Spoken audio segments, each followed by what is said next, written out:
Mr. Simeon, fully check na. Ayun oh, kitang-kita. Apaw na yung kanyang lalagyan. Kaya pala uuwi na eh. Apaw na. Harvest. May pangarap naman.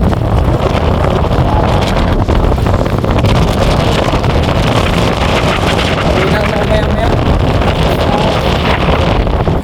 Di sana ako mamimiwas ngayon at may mga gagawin ako. Okay, mamaya ako na lang gagawin. Ito, tatanggal lang ako ng matinampalan. Kung hindi ako namiwas, hindi ko nadali yung hito. Malungkot si Moon eh. Yung kanya kasi kahapon nawala eh. Palagay ko dito yan, dito rin nawala yan. Yeah. Dilipat. Woo! Dilipat na yan na ba? Uwi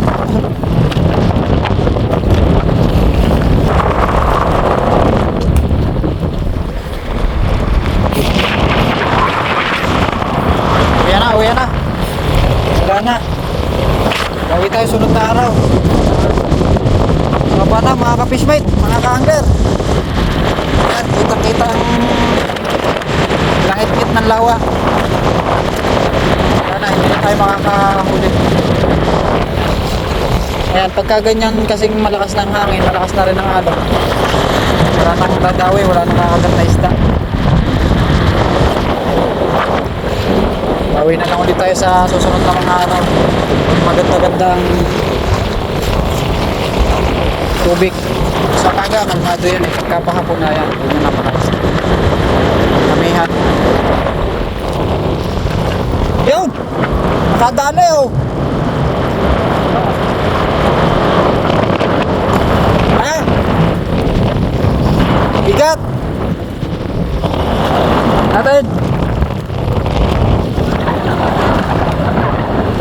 Ano ba yun? Nahuli kanina? Kanina pa yung huli o ngayon lang?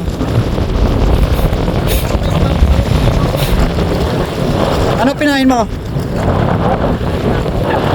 Ginayat mo?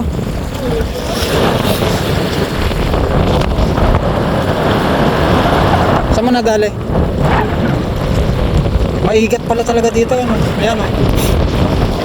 O yan mga ka-fishmate. Ayan. Got. Okay. Oo nga, ang dami pala dito. Ginayat mo yung tilapia?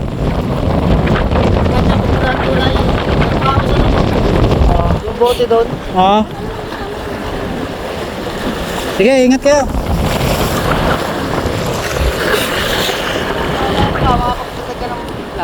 Oo nga. Sige, sige. Diyan sa mga ganyan.